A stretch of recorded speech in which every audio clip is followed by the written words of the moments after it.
होता है, बड़ा भाई भी पिता के तुल्य होता है। कभी माता पिता के नहीं रहने पर बड़ा भाई ही पालन पोषण करता है। बड़ा भाई अपने छोटे भाइयों का पालन करता है पिता के तुल्य। तस्मान् कश्चित् द्रोहम् आचरेष तथा विध आत्मनः क्षेम अनवीक्षन् दुग्ध ध्रुवै परतो भयम्। तस्मान् कश्चित् द्रोहम् आचरेष तथा विधम्। चूंकि ईर्ष्यालु और अपवित्र कार्य ऐसे शरीर का कारण बनते हैं जिससे अगले जीवन में कष्ट भोगना पड़ता है। अगर हम किसी से ईर्ष्या करते हैं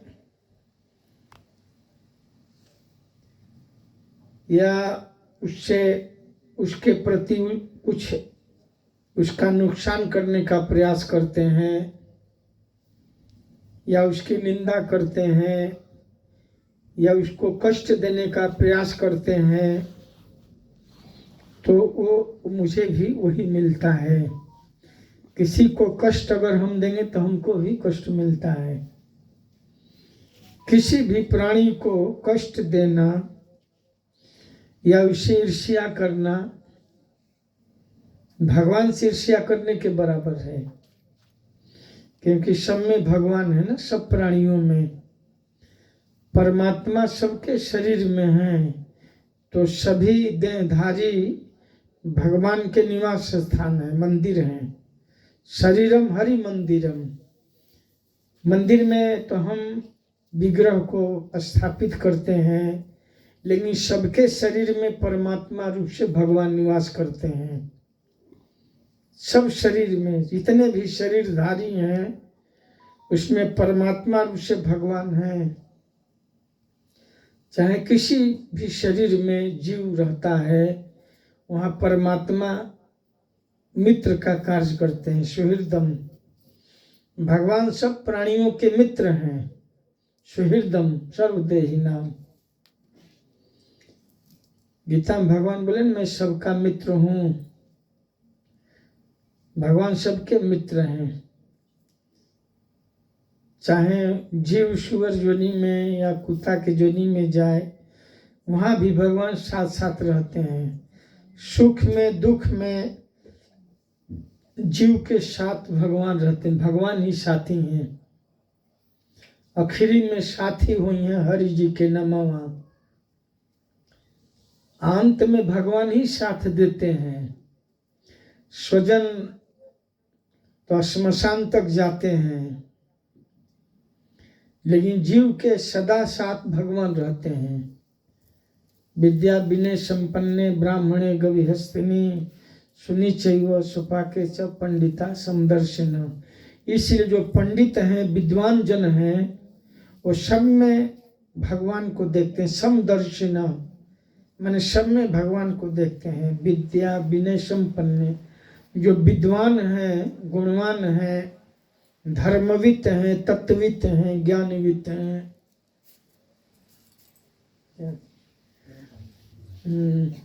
तो वो पानी हमें डाल दा, प्लांट में डाल दा, ठंडा का पानी। तो भगवान को हर जीव में देखते हैं। गाय में, हाथी में, कुत्ता में, चंडाल में, ब्राह्मण में, सब में भगवान को देखते हैं। गाय में भी, चंडाल में भी, कुत्ता में भी, हाथी में भी। विद्या विनय संपन्ने ब्राह्मणे गवि हस्तिनी सुनी चैव सुपाके। ऐसे बहुत लोग गाय की पूजा करते हैं और अन्य जानवरों को काटकर खा जाते हैं।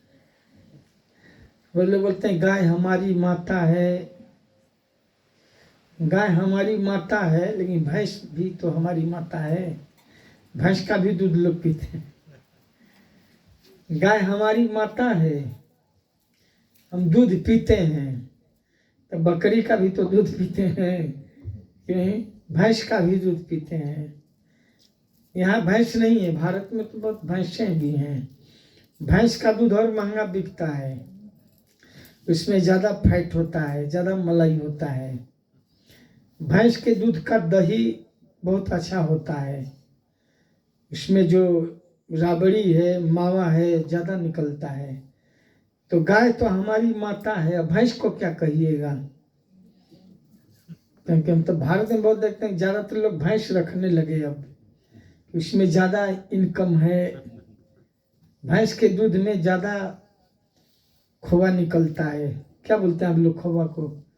पनीर कहिए, पनीर है, चीज़ है, घी है, ज़्यादा निकलता है, मोटा होता है ना। बॉडी बिल्डर लोग भैंस का दूध पीते हैं।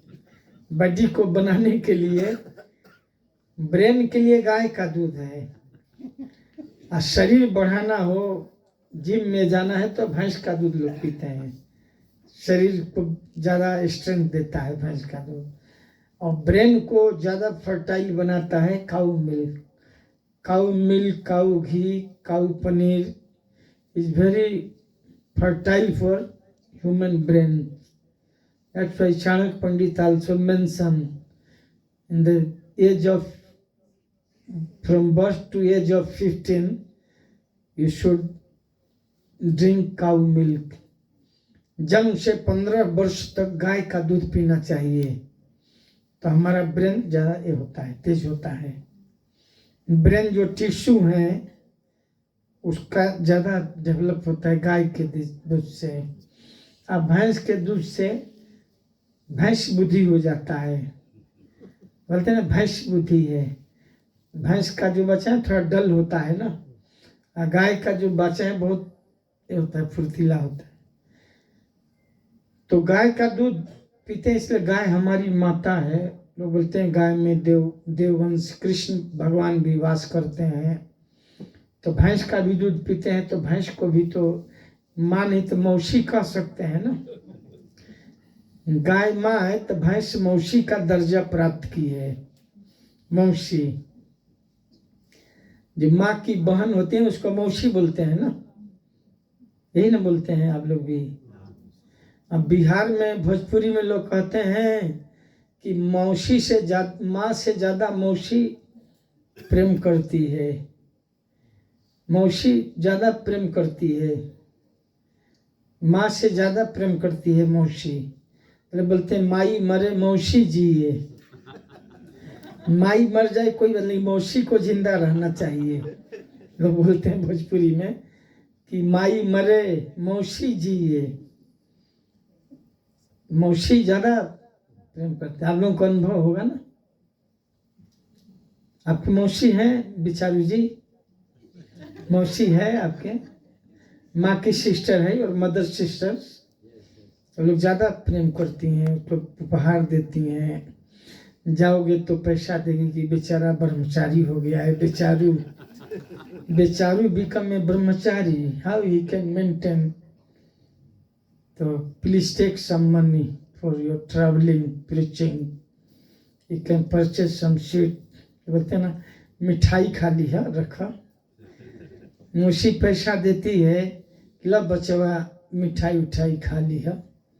इसका में मिठाई के कमी बा, बल्कि खाद खाद डायबिटीज हो गई, लबका मिठाई खाई हो।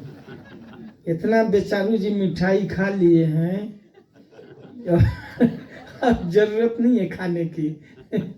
अब कहता नहीं अब हम ना खाए, बहुत ज़्यादा खाए, बहुत ज़्यादा जीवन भर के जौन शेयर है सब खा गई। एक भक्त कह रहे थे कि जो ज़्यादा खाता है वो कम खाता है,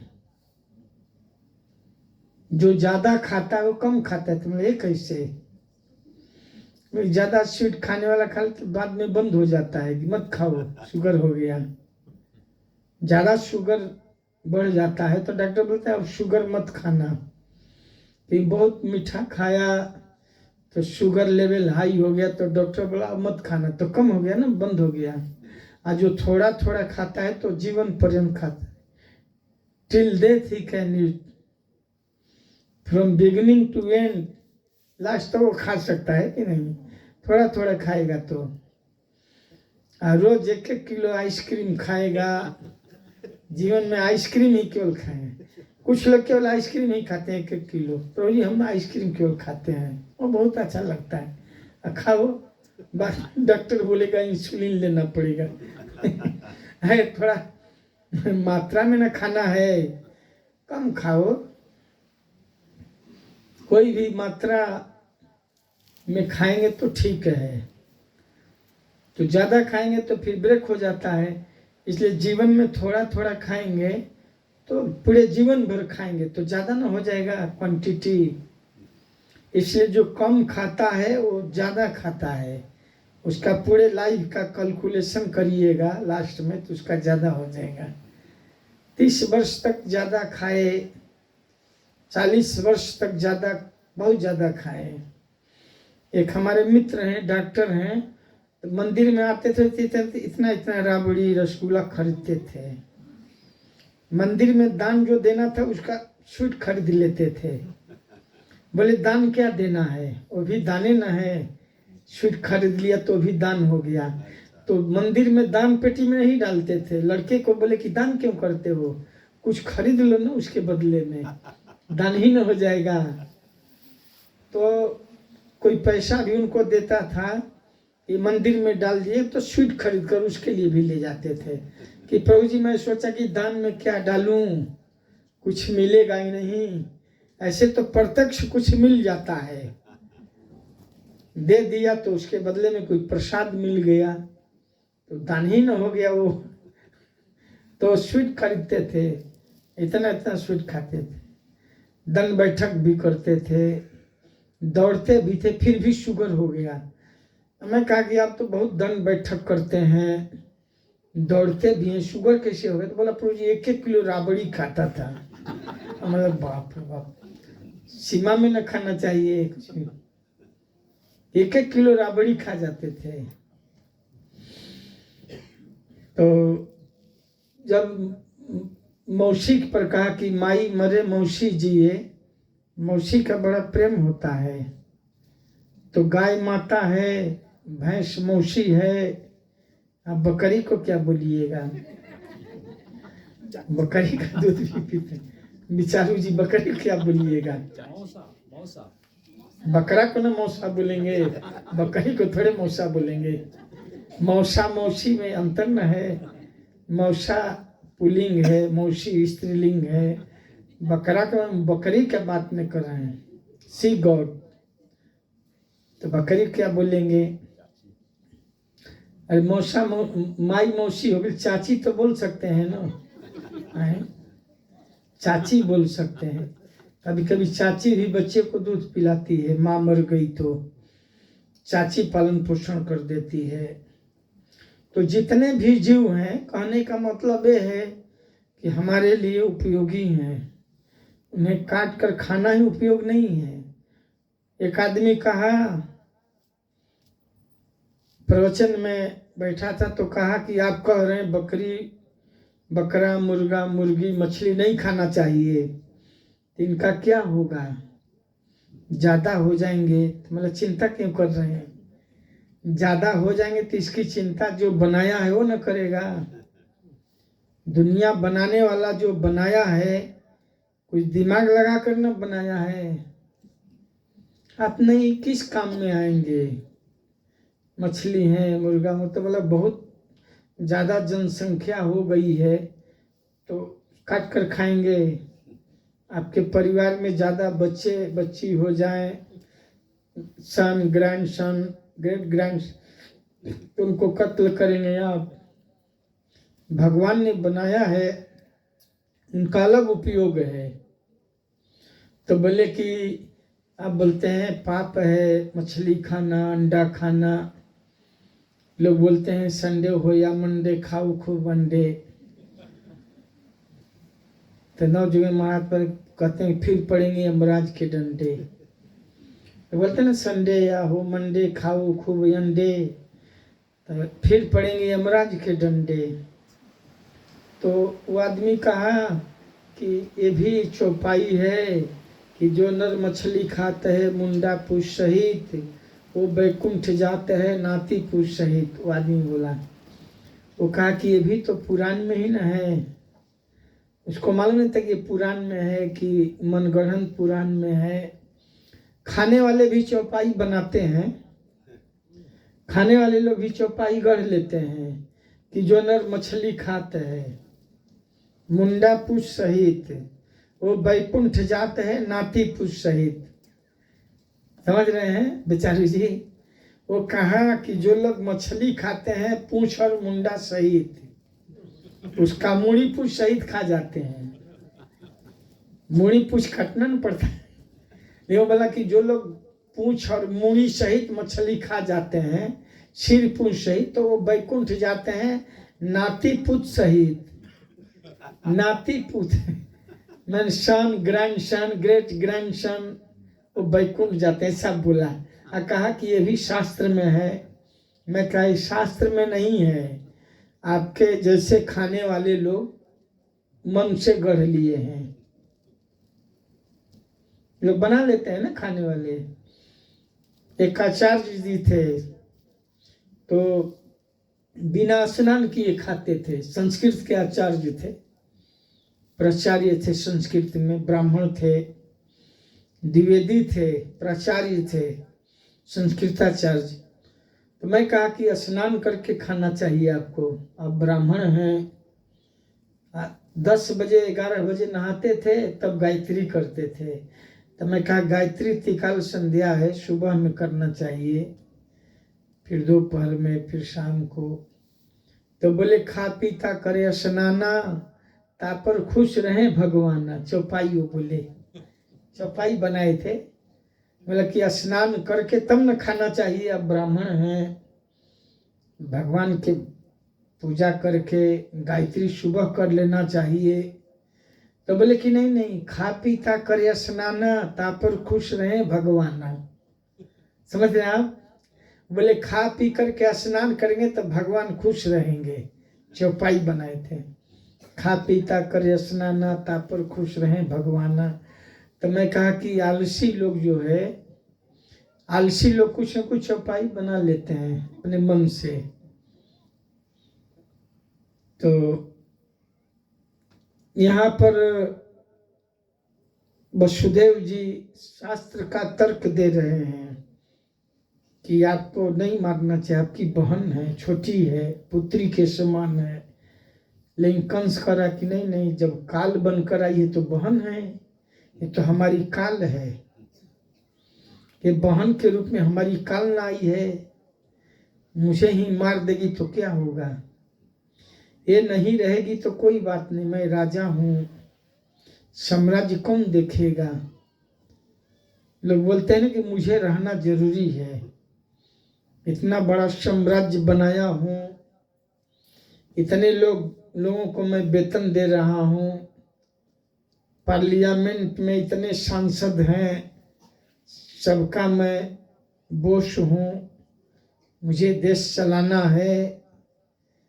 तो कंस बोला कि ये मर जाएगी तो कोई बात नहीं, काल रूप में आई है, ये बहन थोड़े है। वसुदेव जी बहुत कोशिश कर रहे थे कि नहीं नहीं, तुम्हारी बहन है, तुम्हें नरक में जाना होगा, अगर इसको कष्ट दोगे तो इस जीवन में भी तुम्हारा नाम खराब होगा और अगले जीवन में, इहलोक में, परलोक में तुम्हें दुख होगा। कि इसका क्या गलती है? मान लो इसके लड़कों से न तुम्हें परेशानी है, तो निर्दोष है, जिनसे भय है उनको हम सौंप देंगे, लेकिन इसको मारो मत। जब नहीं मान रहा था साले महाशय को बहुत समझाए, साले और बहनोई, वो अपना तर्क दे रहा था कि नहीं, मृत्यु आने पर मृत्यु का प्रतिकार करना चाहिए।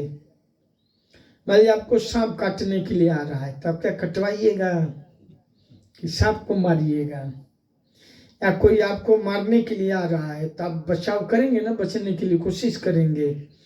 मृत्यु का प्रतिकार करना चाहिए। असामयिक मृत्यु आ जाए, अकाल मृत्यु, तो उससे बचना चाहिए, शरीर को बचाना चाहिए, प्रयास करना चाहिए बचाने का।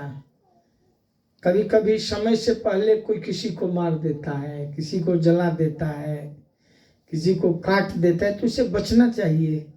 कोई मारने के लिए आया तो हमें बचने का प्रयास करना चाहिए। आपके हथियार है तो आप अपने बचाव के लिए हथियार चला सकते हैं।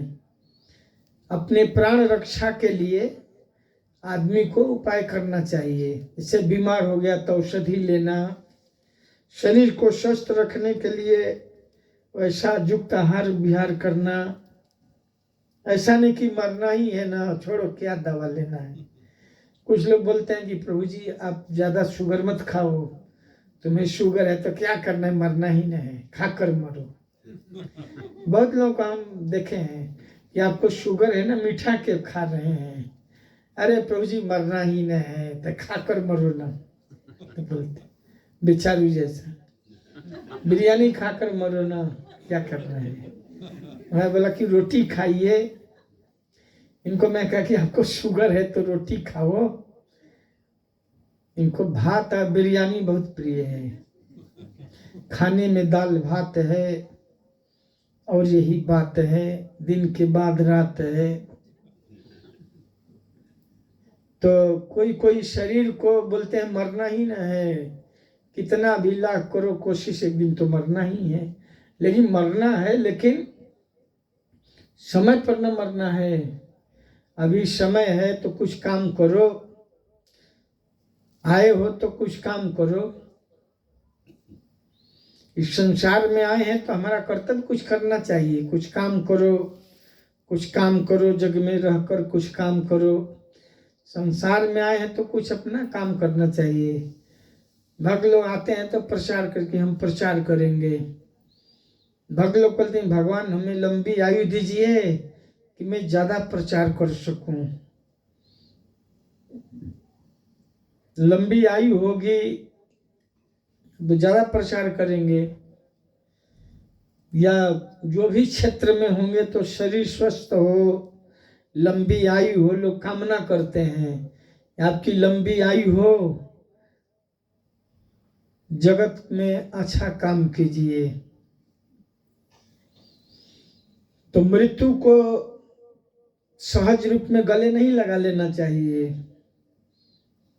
जैसे बीमारी आता है तो औषधि लेना, डॉक्टर के परामर्श में डाइट लेना, जैसा डॉक्टर कहता है वैसा करना, शरीर स्वस्थ रहे।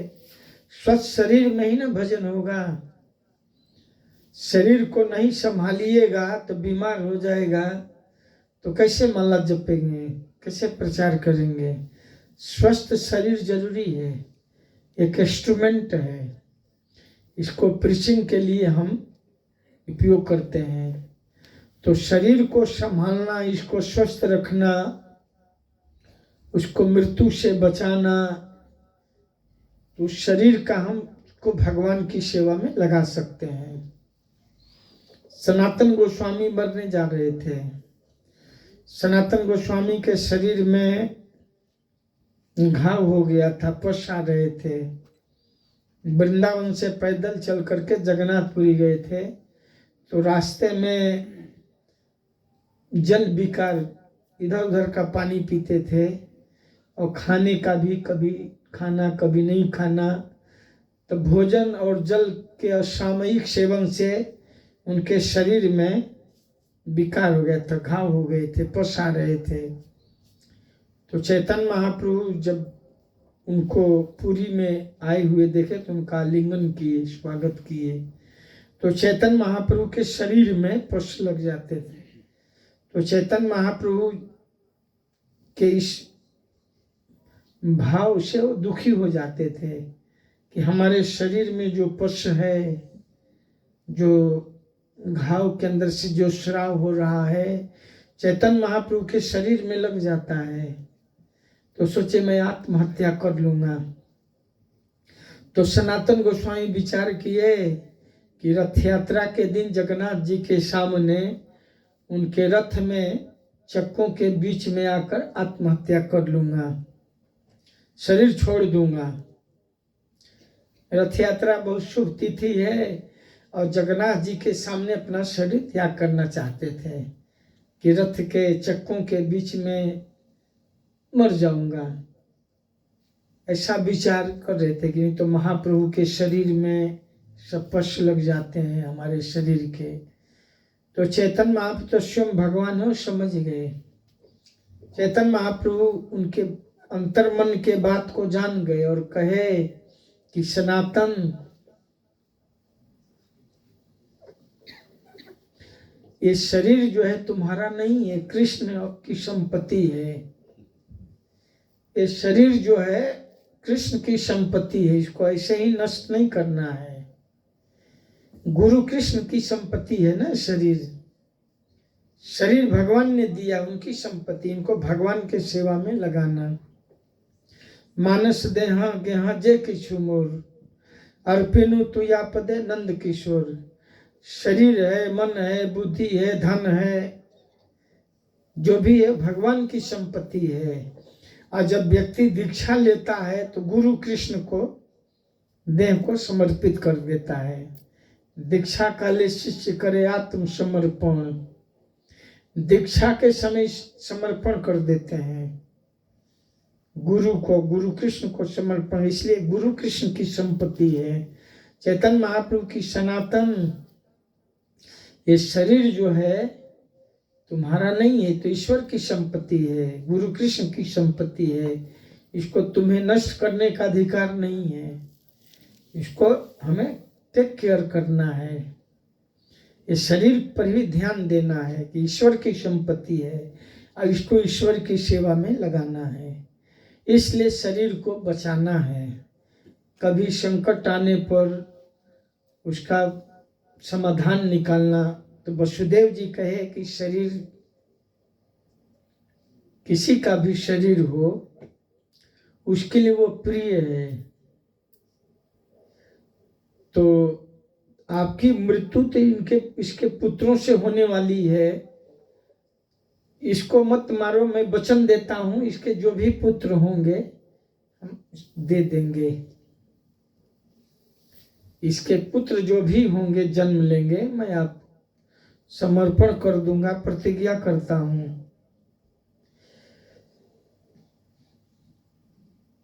ऐसा तवानुजा बाला कृपणा पितृकोपमा, हंतुम नारहति कल्याणम इमीमांतुम दिनवत्सला।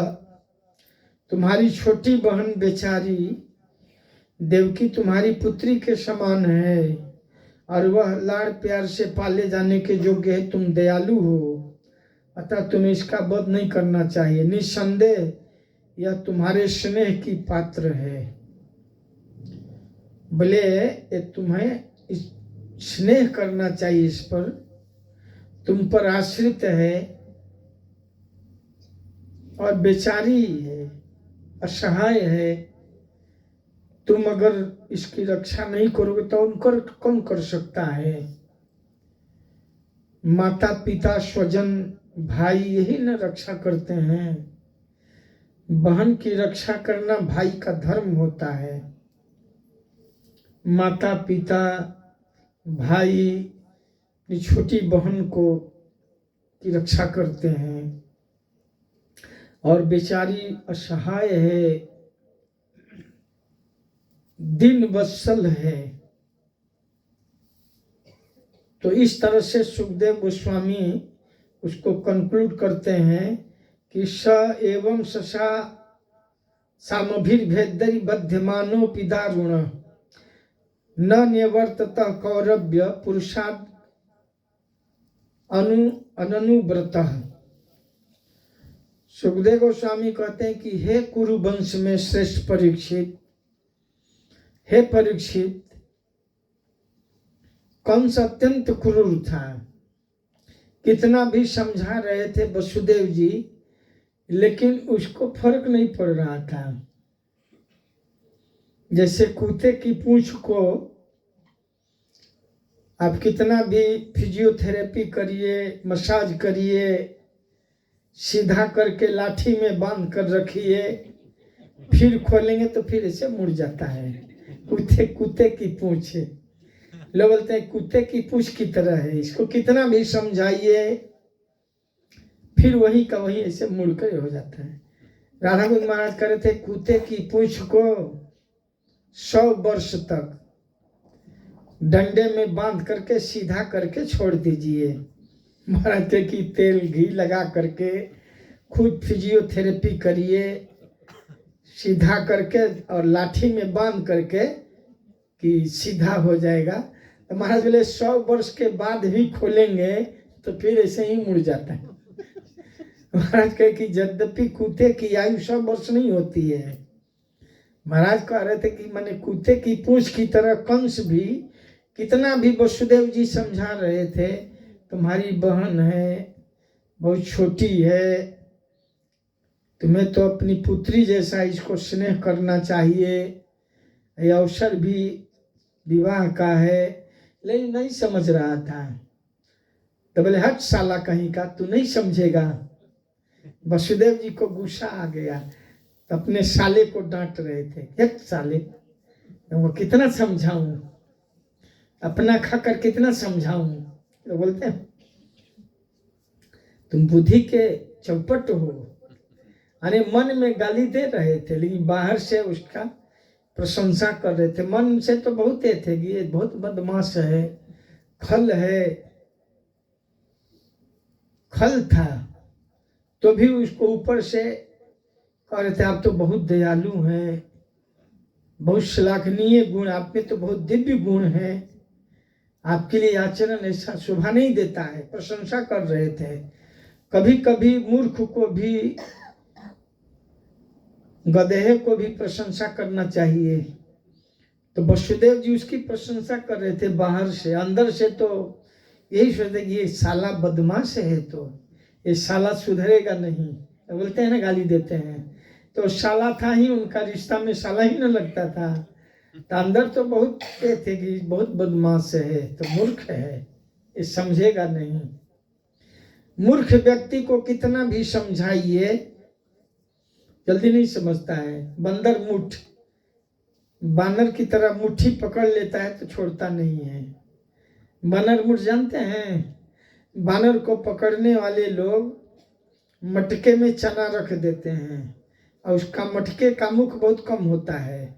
बानर अंदर हाथ डालकर चना मुट्ठी में लेता है और निकालता है तो निकलता ही नहीं है। मुट्ठी छोड़ेगा तब न निकलेगा।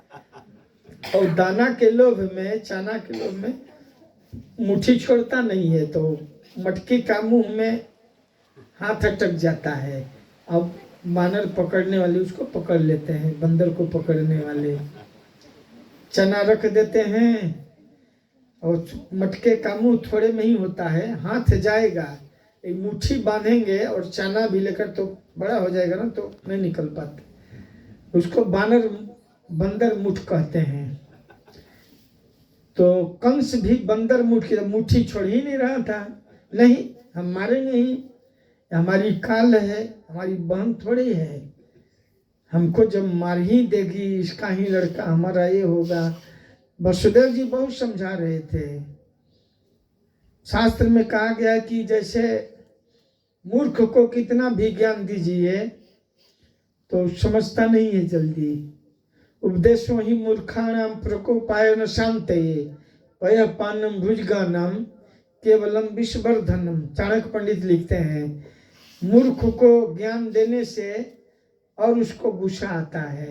हाँ, तुम ज्ञान दे रहे हो मुझे, मैं नहीं जानता हूँ, किसी को समझाइए, गुस्सा मत करो भाई, इतना ही आदमी, हाँ चलो चलो चलो चलो, मुझे ज्ञान दे रहे हो। उपदेशो ही मूर्खाणाम प्रकोपाय न शांतये पयःपानम भुजगानम केवलम विषवर्धनम।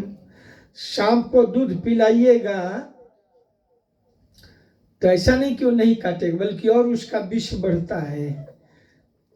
पयःपानम भुजगानम, शाम को दूध पिलाने से उसका विष और बढ़ता है और क्रोध बढ़ता है, जबकि दूध सात्विक होता है। उसी तरह उपदेश तो अच्छा होता है लेकिन मूर्खों के ऊपर उपदेश काम नहीं करता है। मूर्ख हृदय नहीं चेत, जो गुरु मिलहि बिरंचि सम। मूर्ख हृदय नहीं चेत, अगर गुरु ब्रह्मा जी भी बनकर आ जाएं तो कंस को समझाना मुश्किल है। कैसे? जैसे फूलहि फलहि नहीं बेत, यद्यपि सुधा बरसहीं, अगर बेत एक प्रकार का पौधा होता है, अगर बादल अमृत भी बरसे तो भी बेत फलता नहीं है, न फूलता है। बेत बेत जानते हैं ना आप लोग? बेत होता है जो छाते में भी लगाया जाता है, जो डंडा होता है। तो बेत को आप अमृत से भी सींचेंगे तो न फूलेगा न फलेगा। फूलही फलही नहीं बेत, फूलही फलही नहीं बेत, यद्यपि सुधा बरसहीं संघन। उसी तरह मूर्ख हृदय नहीं चेत। लोग बोलते हैं कि मूर्ख को समझाना पत्थर पर तीर मारना है, पत्थर पर को मारना चोखो तीर नसाए। वैसे कंस को बहुत समझाए तो कोई उपाय नहीं सुझाता। अंत में कहे कि प्रतिज्ञा करता हूं, आप छोड़ दो, जो भी इसके पुत्र होंगे मैं दे दूंगा, मेरी बात पर विश्वास करो। बहुत अनुनय विनय, देवकी भी अनुनय विनय कर रही थी कि भैया मुझे छोड़ दो, मैं भी तुमको वचन देती हूं कि हमसे जो भी पुत्र होंगे तुमको दे दूंगी, आप मार देना उनको। तो गाना लोग भोजपुरी में गाते हैं कि देवकी भी के आंख से भी आंसू गिर रहा था, नयनमा से झरे हीरा मोतिया। आंख से हीरे मोती झर रहे थे अश्रु रूप में। वो भी अपने भाई से कह रहे थे कि भैया मत मारो, मैं भी वचन देती हूं कि जो भी संतान होंगे मैं तुम्हें दे दूंगी, मुझे माफ कर दो। भोजपुरी में लोग बहुत सुंदर गाते हैं कि अब ही समय नाही काहे घबराई गईल, गोदिया में आवेद ललनवाए भैया, गोदिया में आवेदा ललनवा ए भैया। अब ही समय नाही काहे घबराई गईल, आ गोदिया में आवेदा ललनवा ए भैया। देवकी ने कहा कि भाई काहे इतना क्यों उतावला हो रहे हो, अभी तो बच्चे होंगे, समय होगा, अभी क्यों तुम मुझे मारना चाहते हो, मुझे माफ कर दो, जो भी बच्चे होंगे। अब ही समय नाही काहे घबराई गईला, गोदिया में आवेदा ललनमा ए भैया। इतना सुनकर करुण हृदय से आया पत्थर में पानी, उन दोनों को बंदी कर लिया, ना भइले परेशानी, नयनवा से झरे हीरा मोतिया। उनके दोनों देवकी वसुदेव के नेत्र से मानो हीरे मोती झर रहे हैं। जब अंत में वसुदेव जी भी कहे कि मैं प्रतिज्ञा, सत्य प्रतिज्ञा करता हूं, चांद टरे सूरज टरे, टरे जगत व्यवहार, पै सत्य वसुदेव के टरे न सत्य विचार। बोलते हैं ना, सत्यवादी थे जैसे हरिश्चंद्र थे, नहुष दधीची, अपने बात के पक्के थे। प्राण जाए पर वचन न जाई, बोले विश्वास करो मैं जो कहता हूँ, भले चांद सूरज टल जाएंगे, भले सूरज पूरब से पश्चिम की तरह उगने लगे, लेकिन मैं कहा हूँ वो बात जो है नहीं बदलेगी।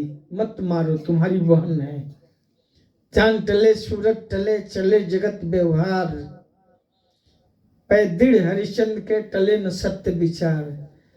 जैसे दानियों में सत्य हरिश्चंद्र थे, कितने बड़े दानी थे, जो प्रतिज्ञा, जो सत्य पर हमेशा टिके रहे, कभी बदले नहीं कि हाँ हम स्वप्न में न बोले थे। एक बार विश्वामित्र जी स्वप्न में गए परीक्षा लेने के लिए, सत्यवादी हरिश्चंद्र से स्वप्न में सब कुछ मांग लिए। बाद में एक दिन गए, बोले कि मुझे 60 तोला सोना दो। तो तिजोरी में गए, बोले कि कहाँ जा रहे हो, ये तो दे दिए हो मुझे स्वप्न में। स्वप्न में भी स्वप्न की बात को भी मान लिए वो, और 60 तोला सोना देने के लिए काशी में बिक गए। काशी में बिके तीनों प्राणी, पति पत्नी अपने पुत्र सहित बिक गए तो सत्य के लिए। तो वसुदेव जी भी बड़े सत्यवादी थे, महान भक्त थे ना, भगवान के भावी पिता हैं, भगवान के पिता होने वाले तो बड़े सत्यवादी थे। तो कहे कि बहुत अनुनय विनय किए कि छोड़ दो। इतना सुनकर करुण हृदय से आया पत्थर में पानी, मानो पत्थर में भी पानी आ गया। अब कंस को थोड़ी दया आ गई कि हमारे बहनोई साहब, बहनी लोग रो रो कर कह रहे थे, भिक्षा मांग रहे थे, रक्षा की प्राण की भिक्षा मांग रहे थे। देवकी भी नयनमा से झरे हीरा मोतिया, अब नेत्र से अश्रु धारा गिर रहा था। उन दोनों को फिर उन दोनों को बंदी कर लिया, ना भइले परेशानी, नयनमा से झरे हीरा मोतिया। तो अंत में प्रस्ताव उसको भी अच्छा लगा कि ठीक कह रहे हैं, अगर बहन को मारूंगा तो परिवार में भी कलह हो जाएगा। विवाह के अवसर पर अगर बहन को मार दूंगा तो पारिवारिक भी झगड़ा होगा ना।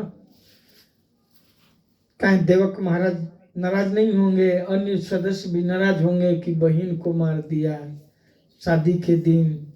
अरे बाद की बात थी ना, बच्चे होंगे, ये होंगे। तो वो भी थोड़ा समझने लगा कि परिवार में भेद भी हो जाएगा, परिवार में एक बहुत बड़ा बवाल खड़ा हो जाएगा, लोग कहेंगे कि तुमने अच्छा नहीं किया है। कहीं देवकी के भी पिताजी, माता और उसके भी स्वजन, उसके भाई लोग कहेंगे ना कि हमारी बेटी थी, आपको मारना ही था, तो आज क्यों मारे, इतना जल्दी क्या था, बाद में देखा जाता। ते प्रस्ताव कंस को भी अच्छा लगा कि ठीक है, जब वसुदेव जी कह रहे हैं तो वसुदेव जी के विषय में कंस भी जानता था कि वो सत्यवादी हैं।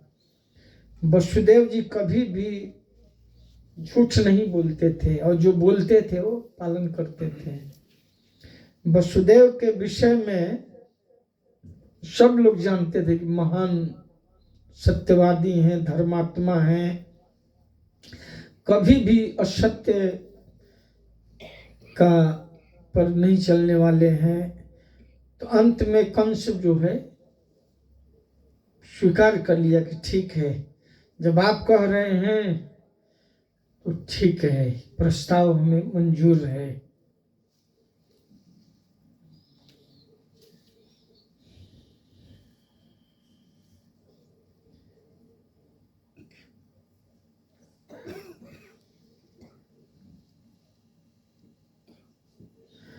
वसुदेव ने विचार किया कि मैं साक्षात मृत्यु रूपी कंस को अपने सारे पुत्र देकर देवकी के प्राण बचा सकता हूं। हो सकता है कि कंस मेरे पुत्रों के जन्म के पूर्व ही मर जाए। वसुदेव जी कहे कि प्राण संकट में है तो चलो जो भी हो देखा जाएगा, अभी मैं वचन दे देता हूं, हो सकता है कि कंस पहले ही मर जाए, ऐसा भी हो सकता है, या मन परिवर्तन हो जाए, अभी तो बचाना है।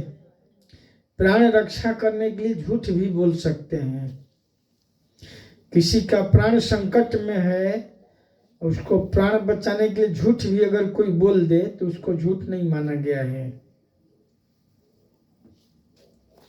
इस समय मुझे चाहिए कि मैं कंस को अपने सारे पुत्रों को सौंपने की प्रतिज्ञा कर लूं, जिससे कंस अपनी यह धमकी त्याग दे।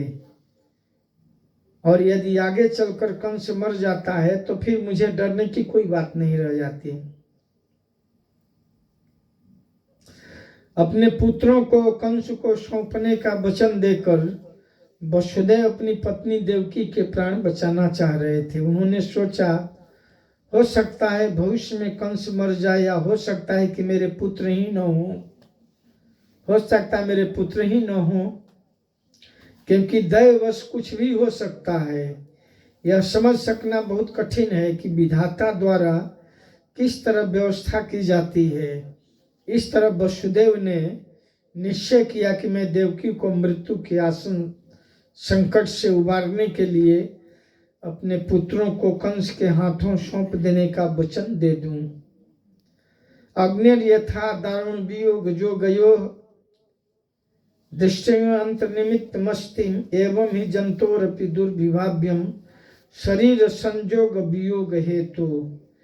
जब किसी अदृश्य कारण से आग लकड़ी के एक टुकड़े से लपक कर दूसरे खंड को जला देती है तो उसका कारण प्रारब्ध है। इसी तरह जब जीव एक प्रकार का शरीर स्वीकार करके दूसरे का परित्याग करता है, इसमें अदृश्य प्रारब्ध के अतिरिक्त अन्य कोई कारण नहीं होता। कभी कभी किसी लकड़ी में आग लगती है ना, तो आग दूसरे लकड़ी को भी लपक लेती है। या एक घर में आग लगता है तो कभी कभी आग जो है हवा के सहारे दूसरे घर पर भी चली जाती, मानो उसको उछल कर पकड़ लेती है। आग भी उछलती है। यहाँ आग जल रही है तो कभी कभी हवा के झोंकों से बगल के वस्तु को भी प्रभावित करती है। तो प्रारब्ध के अनुसार जीव जन्म मरण स्वीकार करता है। हानि लाभ जीवन मरण जस जस विधिहात। जो भी जन्म है, मृत्यु है, हानि है, लाभ है, जय है, पराजय है, सब विधाता के हाथ में है। होनी को कौन टाल सकता है। जिससे आग जो है एक घर में लगती है तो कभी कभी नजदीक के घर बच जाते हैं, दूर के घर जल जाते हैं। एक गांव में हम लोग गए थे, तो इलाहाबाद की तरफ गांव था, तो गांव में सारे घर जल गए थे, एक घर बच गया था। वो गांव में सब घर जल गए थे, लेकिन ये घर नहीं जला था। और बड़ा आश्चर्य था, चारों तरफ जल गए लेकिन एक नहीं था। से लंका पूरी जल गई थी, लेकिन विभीषण का कुटिया जो है बच गया था। हनुमान जी पूरी लंका जला दिए थे, लेकिन विभीषण का घर जो है नहीं जला था।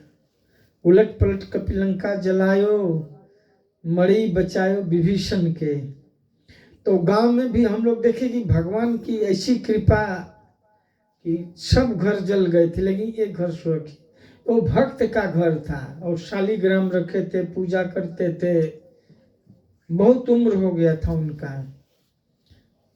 80-90 वर्ष के थे और भक्त थे भगवान के। शालीग्राम की पूजा करते थे, दिन भर भगवान की अर्चना में ही उनका समय जाता था। रिटायर हो गए थे, तो देखे कि इस समय भगवान रक्षा किए थे, दीवार तक भी सब ये हो गए थे, लेकिन उनका घर में कहीं आग नहीं लगा था। ऐसा तो भगवान जिसको रक्षा करना चाहेंगे राखे कृष्ण, मारे के अब मारे कृष्ण राखेंगे। अगर कृष्ण जिसकी रक्षा करना चाहेंगे उसको कोई नहीं मार सकता है। अब भगवान मारना चाहे तो कोई रक्षा नहीं कर सकता। जाको राखे साइया, मार सके न कोई, बाल बाका कर न सके जो जग बैरी होए। पूरा संसार भी बैरी हो जाए, शत्रु हो जाए, अगर भगवान रक्षा करना चाहें तो नहीं कोई मार सकता है। जाको राखे साइया। वसुदेव जी सोचे अगर भगवान इसकी रक्षा करना चाहेंगे तो कंस क्या, हजारों लाखों कंस भी हो जाएंगे तो भी नहीं मार पाएंगे। हो सकता है कि वही मर जाए पहले। तो कंस वसुदेव जी यही विचार किए, कभी जो भी हो मुझे, चाहे झूठ बोलना हो, चाहे जैसे भी हो, देवकी के पक्ष में हमें तर्क देकर इसके प्राणों की रक्षा करना है। बाद की बात भगवान की जो इच्छा होगी। भगवान अगर रखना चाहेंगे इसको, शायद इसके गर्भ में भगवान ही आने वाले हैं, 8वां गर्भ में भगवान ही आएंगे, तो उनकी जिम्मेवारी बनती है। अभी मेरा फर्ज है इसकी रक्षा कर लेना है। आगे तो भगवान देखेंगे, जब वही इसके उदर में आएंगे, तो जब भगवान ही आएंगे तो भगवान तो वही तो असली रक्षक हैं, सबकी रक्षा करते हैं। इस तरह इस विषय पर अपनी बुद्धि से भरपूर विचार करने के वसुदेव ने पापी कंस के समक्ष बड़े ही आदर पूर्वक अपना प्रस्ताव रखे और उसने स्वीकार कर लिया। प्रसन्न बदनाम भोजम निशंसम निरपत्रपम मनसा दुयमाने न व्यसन्यम अब्रवीत। वसुदेव जी बाहर से हंसते हुए, बनावटी हंसी, अंदर तो बहुत दुखी थे, लेकिन एक बनावटी हंसी, अंदर कुछ बाहर कुछ, बाहर से हंसी बनावटी दिखा करके कहे कि साले महाशय जी, ये प्रस्ताव है आपको लिए, प्रस्ताव आपके लिए बहुत अच्छा है और आपकी बहन के लिए भी। लाठी भी, सर्प भी मर जाए और लाठी भी न टूटे। लोग बोलते हैं कि सर्प भी मर जाए और लाठी भी न टूटे, देवकी भी बच जाएगी और आपका भी नुकसान नहीं होगा, आपका भी जस कीर्ति बढ़ता रहेगा। नहीं तो लोग आपकी निंदा करेंगे कि बहुत बदमाश था। ये प्रस्ताव को वसुदेव उवाच न हस्यास्ते भयम सौम्यम तद वैशाह शरीर वाक् पुत्रान समर्पिते अस्ते भयम उपस्थितम। इस तरह से वसुदेव जी कंस को कन्विंस कर लिए। कंस कन्विंस हो गया। अथ काला उपावृते देवकी सर्वदेवता पुत्रान पुरुषुश्रवे चाशव कन्याम चैवानुवत्सरम। अब देवकी, इस तरह से देवकी को तो छोड़ दिया और प्रति वर्ष देवकी अब एक शिशु को जन्म देने लगी। तत्पश्चात प्रति वर्ष समय आने पर ईश्वर तथा अन्य देवताओं की माता, ईश्वर की और देवताओं की माता एक शिशु को जन्म दिया। प्रथम शिशु का जन्म हुआ। इस तरह एक के बाद एक उनके 8 पुत्र हुए और एक पुत्री हुई सुभद्रा। एक के बाद एक उनके 8 पुत्र तथा सुभद्रा नाम एक कन्या उत्पन्न हुई। और पुत्र का नाम रखा गया। जब पुत्र जन्मता है तो तुरंत लोग नाम रखते हैं। हॉस्पिटल में भी अगर लड़का जन्म लेता है तो वो सर्टिफिकेट बनाना होता है तो बोलते हैं क्या नाम लिखना है। एक भक्त थे तो उनका लड़का जन्म लिया तो बोले कि वो लोग सर्टिफिकेट, बर्थ सर्टिफिकेट बनाएंगे, क्या नाम लिखना है। तो मैं कहा कि अभी तो हाँ अभी वो बोले कि क्या नाम से बनाना है। तब तुरंत उसका कुंडली ये करके राशि निकाला जाता है। तो उस समय वसुदेव जी जब जन्म लिया तो उसका भी कुंडली से राशि निकाल करके नामकरण किए। तो कृतिमंतम प्रथमजम कंसयानुकुदुंदुभि अपरिया मास कृक्षेण सो आनादृत अतिबिहवल। कीर्तिमंतम प्रथमजम, पहले पुत्र का नाम वसुदेव जी कीर्तिमंत रखे। कीर्तिमान नाम से उसको संबोधित किया गया। वसुदेव अत्यधिक बिहुवल थे कि कहीं उनका वचन भंग न हो जाए। उन्होंने वचन दिया था ना कि जो भी पुत्र होंगे मैं आपको दे दूंगा। तो अपने वचन के प्रति बड़े सावधान थे कि ये न लगे कि कंस कहे कि तुम झूठा हो। वचन के पक्के थे, इसलिए अपने पुत्र को लेकर के गए, स्वयं गए। वसुदेव अत्यधिक विह्वल थे कि कहीं उनका वचन भंग हुआ तो वे झूठे साबित होंगे। इस तरह उन्होंने बड़े ही वेदना के साथ अपने प्रथम पुत्र कीर्तिमान को कंस के हाथों में सौंप दिए। अपरयामास कृच्छेण सो अनादित अतिबिहवलः। वैदिक पद्धति में जब ही कोई बच्चा विशेषकर पुत्र उत्पन्न होता है तो पिता विद्वान ब्राह्मणों को बुलवाता है और बच्चे की कुंडली के अनुसार उसका नामकरण किया जाता है। उसका नामकरण कराए। किम दुस्सहम साधूना विदुषाम किम अपेक्षितम किम कार्यम कदर्याणाम दुस्तजम किम धृतात्मनाम। सुखदेव गोस्वामी कहते हैं कि वसुदेव जैसे साधु पुरुष के लिए ये पुत्र त्याग करना कोई बड़ी बात नहीं थी। साधु पुरुष तो कुछ भी त्याग कर सकते हैं। किम दुस्सहम साधु नाम, साधु पुरुष के लिए कोई भी चीज त्याग करना बड़ी बात नहीं। आत्मात्मज अपना शरीर भी त्याग देते हैं। जैसे शिवी ने अपना शरीर दे दिया, दधीची ने अपना शरीर ही देवताओं को दे दिया। आत्मात्मज आप गृहवित जने सुशक्त दुष्प्रापणाय, जबकि बहुत कठिन है, लेकिन वसुदेव जैसे साधु व्यक्ति के लिए कुछ भी चीज में आसक्ति नहीं है। कुछ भी अपना शरीर भी कोई मांगे तो दे सकते हैं। जो साधु पुरुष जो सत्य पर अटल रहते हैं उनके लिए क्या पीड़ादायक है। उन शुद्ध भक्तों के लिए जो श्री भगवान को तत्व के रूप में जानते हैं, भला स्वतंत्रता क्यों नहीं होती। निम्न चरित्र वाले पुरुषों के लिए कौन से कार्य वर्जित हैं। और जिन्होंने भगवान श्री कृष्ण के चरण कमलों में अपने आप को पूरी तरह समर्पित कर दिया है, ये भगवान श्री कृष्ण के लिए भला कौन सी वस्तु नहीं त्याग सकते। भगवान कृष्ण के लिए न त्याग करना है कि देवकी रहेगी तभी न भगवान आएंगे।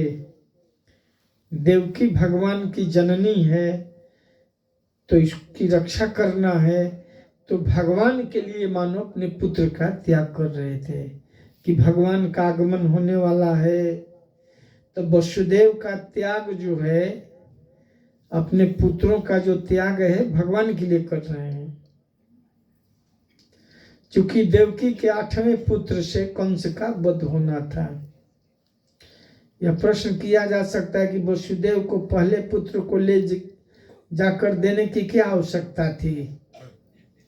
इसका उत्तर यह है कि वसुदेव ने कंस को वचन दिया था कि देवकी से जितने भी पुत्र होंगे, अब वही समय नाही काहे घबराई गई गोदिया में आवेद ललनवा है भैया। इतना सुनकर करुण हृदय से आया पत्थर में पानी। उन दोनों को बंदी कर लिया ना भइले परेशानी, नैनवा से झरे हीरा मोतिया। इस तरह से वसुदेव जी दृष्ट्वा समत्वं तच्छोरै सत्य च व्यवस्थितिं कंस तुष्ट मना राजन प्रसन्निदम अब्रवीत। राजा परीक्षित से सुखदेव गोस्वामी के कि हे राजा, जब कंस ने देखा कि वसुदेव सत्य में स्थित रहते हुए सत्यवादी हैं, वास्तव में वचन के पक्के हैं, कि उन्होंने जो कहा वैसा ही किया कि अपने लड़के को लेकर आए, यह देख करके बहुत प्रसन्न हुआ और हंसते हुए कहा प्रसन्निदम अब्रवीत। कंस बहुत खुश हुआ कि हमारा बहनोई वास्तव में वचन का पक्का है कि अपने पुत्र को ले आया। जब कंस ने देखा कि वसुदेव सत्य में स्थित रहते हुए अपनी संतान उसे सौंपने में अविचल बने रहे, बिना विचलित हुए, बिना भय के, बिना आसक्ति के, तो अत्यंत प्रसन्न हुआ और उसने हंसते हुए यह कहा प्रतियातु कुमारोयम न हस्माद अस्ति में भयम अष्टमाद जयो गर्भान मृत्य में विहित किल। प्रतियातु कुमारोयम न हस्याम अस्ति में भयम। हे वसुदेव, तुम अपने बच्चे को वापस ले सकते हो, और घर जा सकते हो। मैं तो तुम्हारी और देवकी की 8वीं संतान से चिंतित हूँ। वास्तव में जो 8वां हमारा शत्रु है, 8वां गर्भ, इससे मुझे भय नहीं, ले जाओ। जिसके हाथों मेरी मृत्यु लिखी है, 8वीं संतान, इसको वापस ले जाओ। कंस को सद्बुद्धि आई कि वापस ले जाओ। तथेति सुत मादाय यावक अनकदुंदुभि नाभिनंदत तद्वाक्यम असतो बीजितात्मनः। वसुदेव मान गए और वे अपना पुत्र घर वापस ले आए, किंतु कंस चरित्रहीन तथा आत्मसंयम विहीन व्यक्ति था।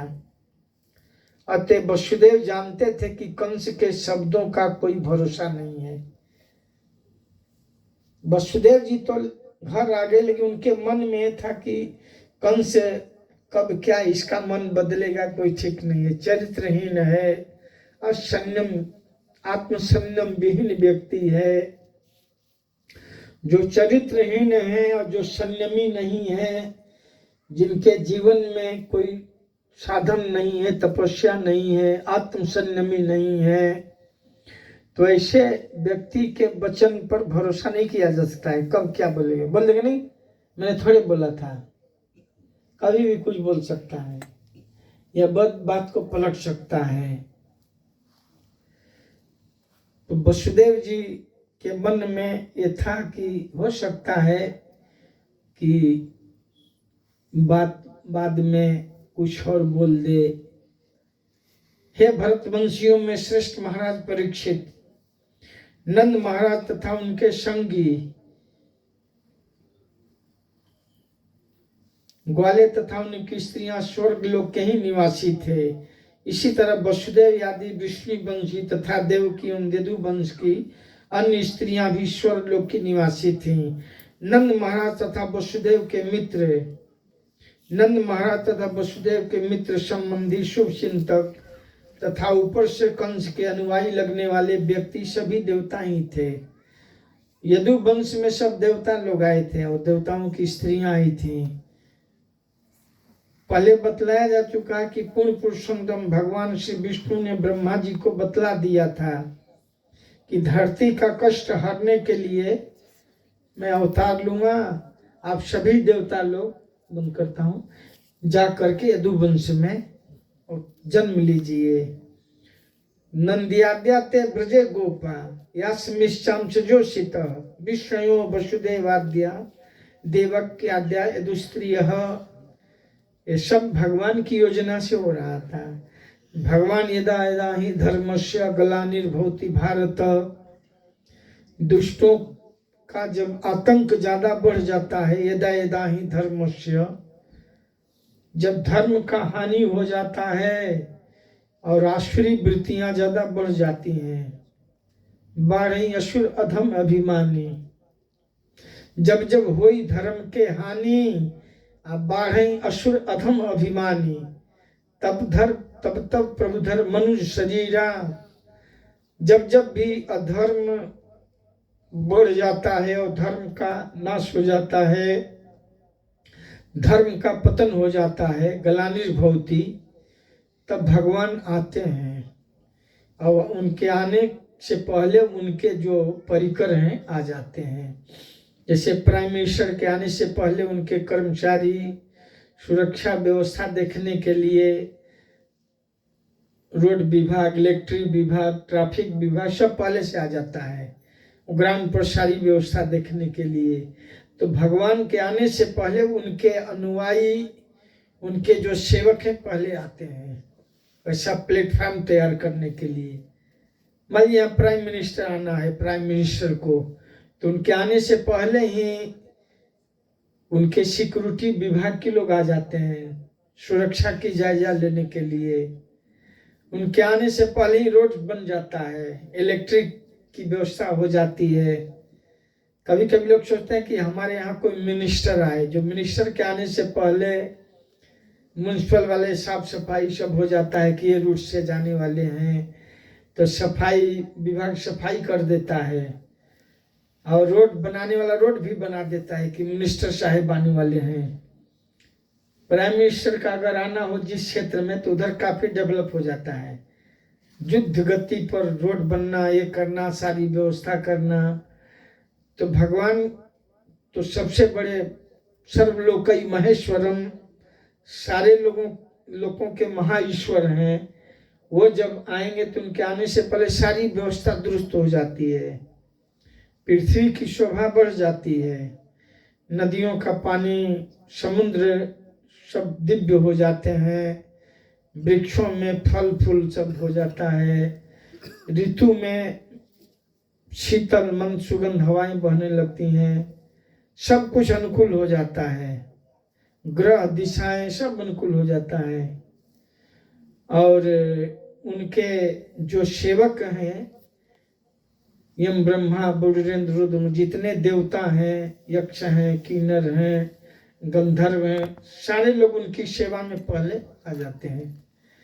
तो भगवान आने से पहले ब्रह्मा जी को कहे, क्षीर सागर के तट पर सारे देवता, ब्रह्मा शिव समेत सभी लोकपाल, दिक्पाल, यक्ष, किन्नर, गंधर्व, सिद्धचारण, हर लोक के लोकाध्यक्ष सब लोग सम्मिलित होकर के भगवान से प्रार्थना किए थे। भगवान कहे मैं शीघ्र ही आने वाला हूँ, मैं यदुवंश में अवतार लूंगा, इसके पहले सारे लोग जाकर के वहाँ यदुवंश में प्रकट होइए।